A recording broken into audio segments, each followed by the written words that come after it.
My people, how na dey now? Hope you had a wonderful week. Even if you didn't, my dear, the fact that you are alive is a wonderful thing. Please, you guys should not be offended. I have some few questions that I want us to discuss. Today I won't be talking alone, please. I'm ready to read all your comments because it's like I'm in a different world. So to be sure that I'm living in the same world that every one of you is living, I want to be clear on certain issues. They said the livability of a living being is his ability to react with other living things. You know that it's only white people that non-living things used to live. Like we have Livingstone, Tiger Woods, George Bush. Taco, please, I'm serious. Number one, please, where does Buhari's son work? What company does Yusuf Buhari own? Please, if someone can help clarify this for me, I'll be so grateful because I've made some research and findings, but I got nothing. He is the owner of Asu Rock and Sons Nigeria Limited. So you don't do? Uncle, you fold my hand and bend my legs joint. Because I don't understand where he got money to give out iPhones that are worth more than $500,000 as souvenir on his wedding. I don't even want to talk about the fact that thousands and if not millions of people are hungry in this country. That is not even my problem. But we all know that Dangote is the richest man in Africa. But Dangote's son got married. It happened in Lagos here at a hotel. Nobody shared iPhone. That is the richest man in Africa. Even if he chose to give out cars, we know he can afford it. But Buhari, is it not the same Buhari that during their campaign in 2015, he claimed that he didn't have money to buy the party ticket to run for president? Abio, so his son has that kind of money and he did not borrow his father to buy the presidential ticket to run for 2015 election. You allowed Tinubu to be the one to give him the money. Now Buhari has refused to give Tinubu his ticket money back. That is why Tinubu has decided to be the president too, so that he can collect his money back. You know that Tinubu is a political investor. Are you guys seeing the people that came to fight corruption? You can see the intensity at which they are fighting it. This is the same country where EFCC break into people's home in the middle of the night claiming they are looking for Yahoo boys without search warrant. You break into people's home in the middle of the night without search warrant. You plant weapons in people's home to get them implicated and arrest them. You even kill some of them and you proudly put it out to the world that you kill people without trial. Yet the same country, someone is giving out hundreds of expensive phones worth 700,000 naira each to his wedding guests and nobody's investigating the source of his money. How wonderful. Uncle, stop stressing yourself now. You will invite high blood pressure for yourself. Oh. Please, my school fees is at stake. Oh. I already told you the name of the company that Yusuf Buhari owns now. FBI didn't break into Hush Puppy's house in the middle of the night. They didn't break into Taylor Abakiari's house in the middle of the night to arrest him. So you want to compare Intelligent Investigation Unit with the political hunting dogs? DSS, AFCC, Nigerian Police, the Nigerian Army, all of them are doing political service now. They are no longer working for the country. This is just wickedness in the highest order. You just woke up and gang up with your team to come and take over the country and get people impoverished and oppress them, stealing all the funds, and you turn back again to borrow money from whoever is willing to lend. Uncle, forget that, you know. Even if Benin Republic want to borrow us money, sir, Buhari will go and borrow. So if Yusuf Buhari had this kind of money, why is Buhari still borrowing money? If you ask them, they will tell you there's no money in the country. Yet they are stealing this money and lavishing it. I'm sure some people will be wondering, how did the Taliban overthrow the US military and the Afghanistan army combined, even though they are far lesser in number? Let me tell you this. The same way Buhari has been romancing Boko Haram, herdsmen and the rest of them is the same way Afghanistan was romancing the Talibans. Buhari and his cohort have been recruiting Boko Haram into the Nigerian military in the guise that they have repented. Someone that is a terrorist that have been killing people, you now legally give him weapons and uniforms and say he has repented. If that is how it works, then why do we still have criminals in the prison now? Is it that these people that are in Nigerian prison, those ones, they have refused to repent?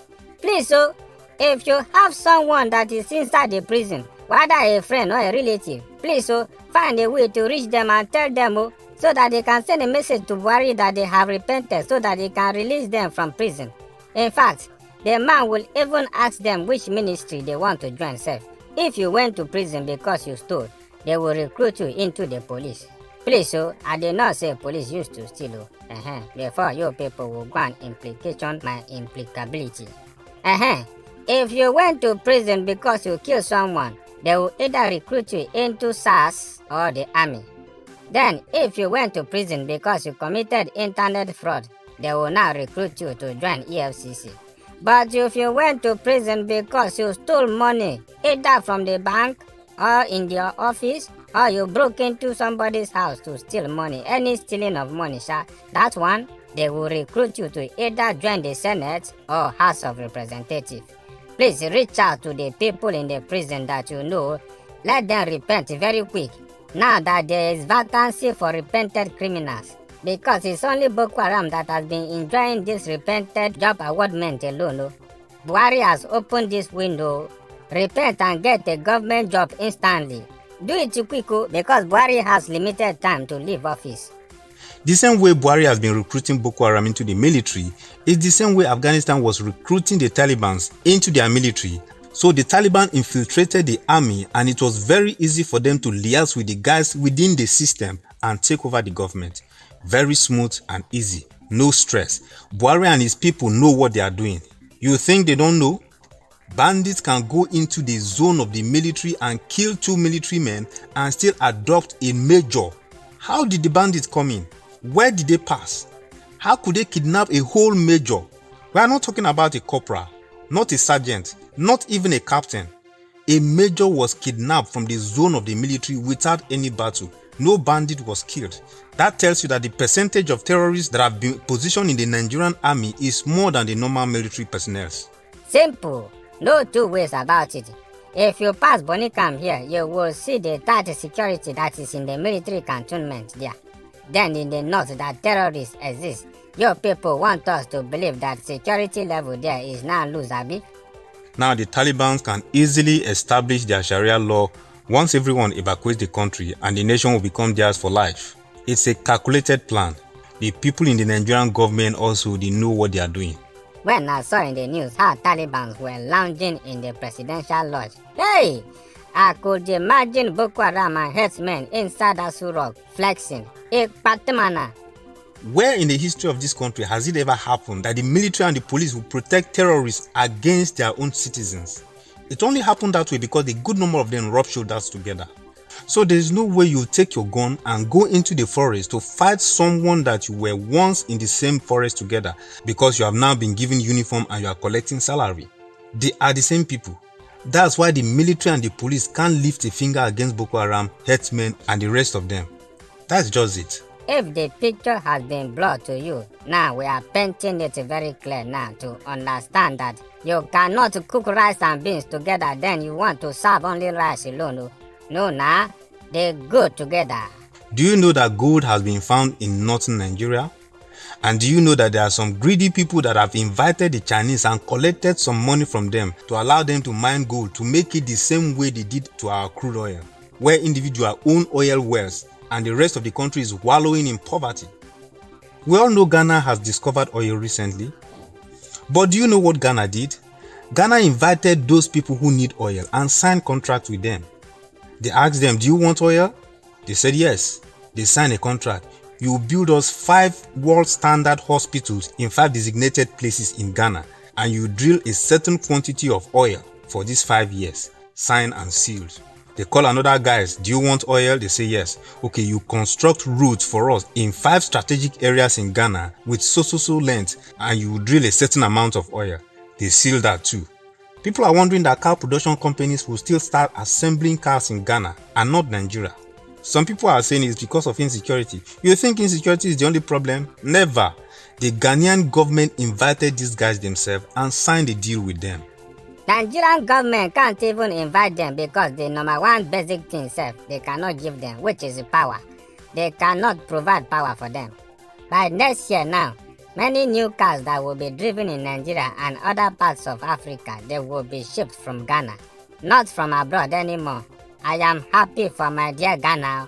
Forward ever.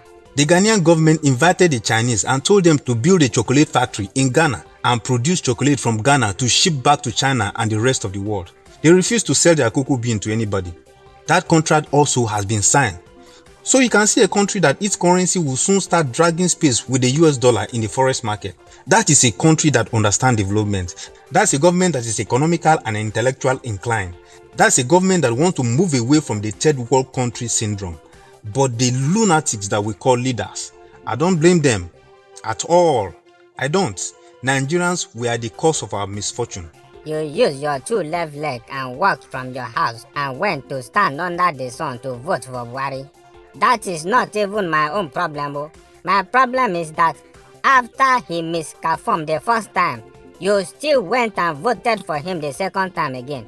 Wonderful.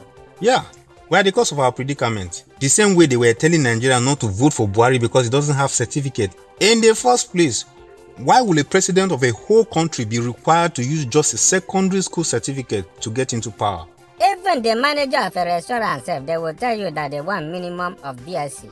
But the number one citizen of a country, they need only primary school certificate. Please, who was the person that wrote this constitution in the first place?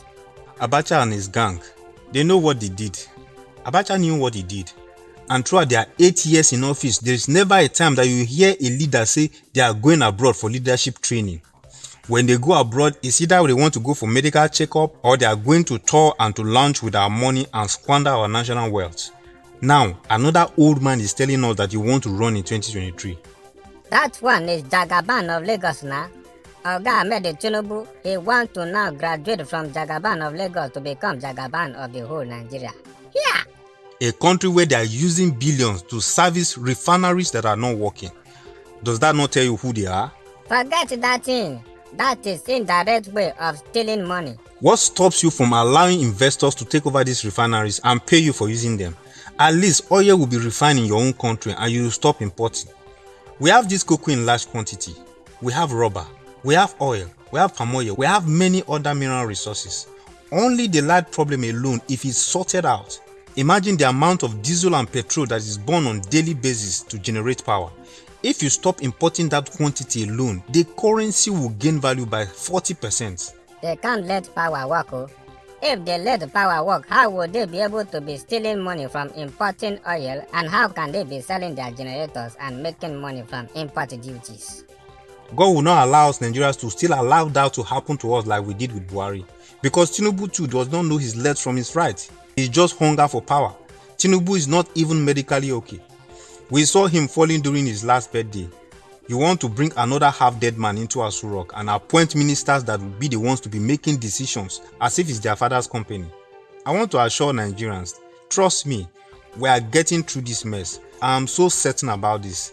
This is the last wave of this nonsense that we are seeing. All these evil and lunatic illiterates will soon be flushed out of the system. The darkest time of the night is between 2 a.m. and 5 a.m. A new dawn is coming. But the youth will need to get serious. If we enforce the seriousness that we put into football and Big Brother Nigeria into the political affairs of this country, we will overcome. We either get serious and flush these people out of the system, or we wait and complain for another 8 years. That is if hunger and poverty allow you to stay alive and complain. Oh. And from your number one political dynamic dermatologist, do have a wonderful weekend and see you next Saturday at 7 a.m. Please remember to subscribe on YouTube and follow us on Facebook. Leave us a comment and tell us whether you got your own share of iPhone from Yusuf Buhari wedding. Like this video and share it too. Bachia!